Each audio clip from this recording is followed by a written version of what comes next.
This is WIN News.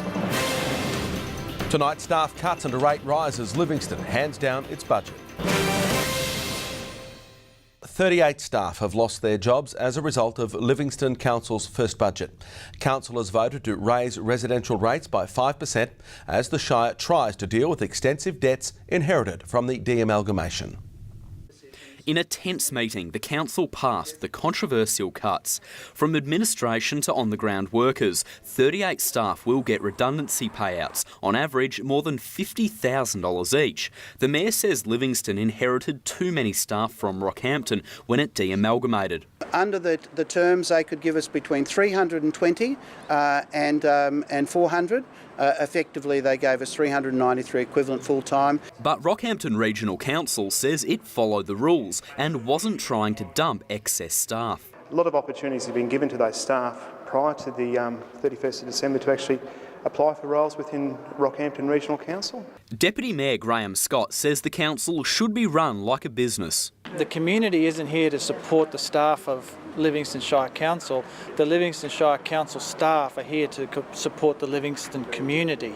But Councillor Mather voted against the budget. She wanted more information about how staff cuts could have been prevented. Our staff have been trained, they've been loyal and they're part of our assets. Residential rates went up 5% today, adding up to about 7% over the financial year. But some residents will notice it more than others. The increase will pay for $16.75 million in capital works and increased maintenance to improve areas like the beachfront.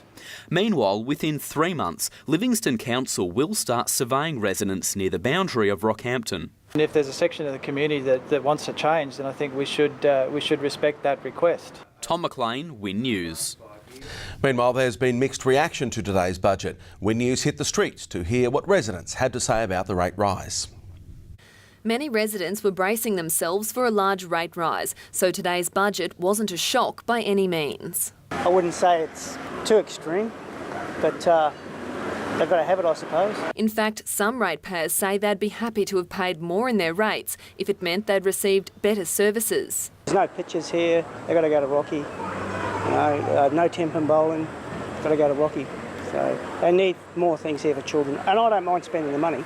Yeppoon Real Estate isn't expecting the budget to impact the local housing market. I welcome only a 5% increase, so I think most of us locals, as I was born here, have seen many increases over the years, but 5% seems to be fairly moderate. Although there's debt to be repaid by the end of the year, others are concerned elderly residents in the community won't be able to cope. Where are we going to get the big lot of money, but where are people going to get this? Because they've got, say, 12 months lead up to December.